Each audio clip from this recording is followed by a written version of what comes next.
കോട്ടയം ഏറ്റുമാനൂരിൽ മക്കൾക്കൊപ്പം ആത്മഹത്യ ചെയ്ത ഷൈനി ഭർത്താവിൽ നിന്ന് ക്രൂരമർദ്ദനം നേരിട്ടുവെന്ന ഷൈനി ജോലി ചെയ്തിരുന്ന കെയർ ഹോമിൻ്റെ ഉടമ ഫ്രാൻസിസ് പറയുന്നു. ഷൈനിയുടെ ശരീരത്തിലും മുഖത്തും നിറയെ മർദ്ദനത്തിൻ്റെ പാടുകൾ എപ്പോഴും ഉണ്ടായിരുന്നു. ഭർത്താവ് തന്നെ സ്ഥിരമായി മർദ്ദിക്കുമെന്ന് ഷൈനി പറഞ്ഞിരുന്നെന്നും ഫ്രാൻസിസ് ഓർമ്മിക്കുന്നു. വന്ന സമയത്ത് മർദ്ദിച്ചതിൻ്റെ പാടുകൾ ഞങ്ങളെ കാണിച്ചായിരുന്നു. കഴുത്തിൻ്റെ ഈ ഭാഗത്തൊക്കെ ആയിട്ടുണ്ടായിരുന്നു. പിള്ളേരാണേലും പറയുമായിരുന്നു, അമ്മേനെ നിലത്ത് വലിച്ചഴച്ചു എന്നൊക്കെ ഞങ്ങളോട് പറഞ്ഞായിരുന്നു. ആദ്യമൊക്കെ വളരെ ഡിപ്രസീവ് ആയിരുന്നു, അങ്ങനെ ആരോടും മിണ്ടിയല്ലായിരുന്നു. പക്ഷെ ഒരു മാസം കഴിഞ്ഞപ്പോൾ ഷൈനി വളരെ ഹാപ്പിയായി. ആദ്യത്തെ ഒന്നാം പ്രതി എന്ന് പറയുന്നയാൾ നോബി തന്നെയാണ്, ഒരു സംശയവും വേണ്ട. കാരണം നോബിയുടെ ഭാര്യയെ അവരുടെ പിള്ളേരെയും സംരക്ഷിക്കേണ്ട ബാധ്യതയും അതുപോലെ തന്നെ ഗാർഹിക പീഡനങ്ങൾ ഉപദ്രവങ്ങൾ ഒഴിവാക്കേണ്ടതുമാണ്. നോബിക്കപ്പം ആ പറയുന്ന ഷൈനിയെ ശാരീരികമായി ഉപദ്രവിക്കേണ്ടതായ ഒരു കാരണങ്ങളും ഷൈനിയിൽ നിന്നുണ്ടെന്ന് എനിക്കറിയില്ല. കാരണം കുടുംബം വൃത്തിയായി നോക്കുന്നു. പലരും പറയുന്നത് പോലെ ഒരു വേലക്കാരിയും ഒരു കുടുംബിനിയും ഒരു മകളും ഒക്കെയായി നന്നായി പ്രവർത്തിക്കുന്നു. ഷൈനിയെ ഉപദ്രവിച്ചു നേരിട്ട് ഞാൻ പറയുന്നു, ഞാൻ കണ്ടില്ല. പക്ഷേ ഷൈനിയെ ഉപദ്രവിക്കുന്നുണ്ടായിരുന്നു, ഒരു സംശയം വേണ്ട. കോട്ടയത്ത് നിന്നും ടോബി ജോൺസൺ തത്സമയം ചേരുന്നു. Toby Johnson, good morning. പറയൂ ടോബി.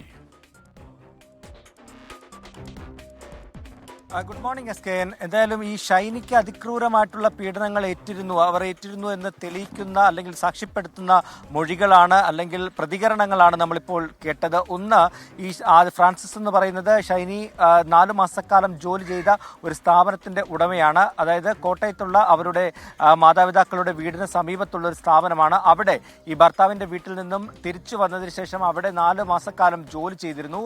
അതിനുശേഷം അവിടെ നിന്നും രാജിവെച്ച് പോവുകയാണ് ഉണ്ടായത്. അപ്പോൾ അവിടെ ജോലിക്കെത്തിയപ്പോഴാണ് ഈ ഫ്രാൻസിസ് എന്ന് പറയുന്ന ഉടമയോട് ഇത്തരത്തിൽ ക്രൂരമർദ്ദനം തനിക്ക് ഏൽക്കേണ്ടി വന്നിരുന്നു എന്ന് പറഞ്ഞത്. അതിനുള്ള കാരണം ഈ മുഖത്തും മറ്റും അടികൊണ്ടതിൻ്റെ പാടുകളൊക്കെ ഉണ്ടായിരുന്നു അന്ന്.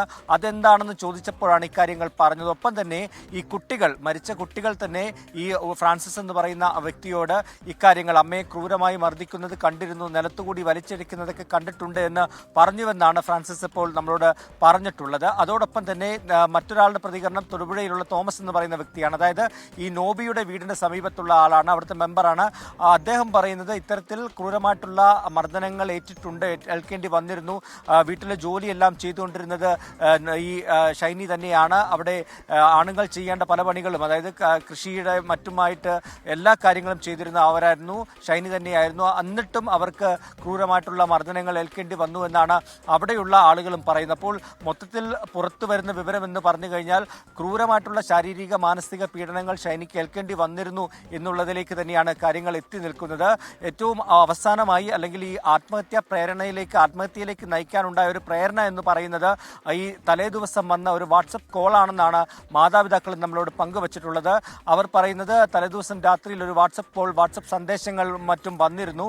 അതിനെ തുടർന്നാണ് ഈ ഷൈനിക്ക് വലിയ ദുഃഖത്തിലേക്ക് അവർ പോയത് എന്നാണ് മാതാപിതാക്കൾ പറഞ്ഞിട്ടുള്ളത്. പോലീസും ഇത് ഏകദേശം ശരിവെക്കുന്നുണ്ട്. ആ മെസ്സേജുകളൊക്കെ റിട്രീവ് ചെയ്തെടുക്കാനുള്ള ശ്രമത്തിലേക്ക് ഫോറൻസിക് ലാബിലേക്ക് ഈ നോബിയുടെ മൊബൈൽ ഫോൺ നൽകിയിട്ടുണ്ട് എന്നാണ് പോലീസും പറയുന്നത്.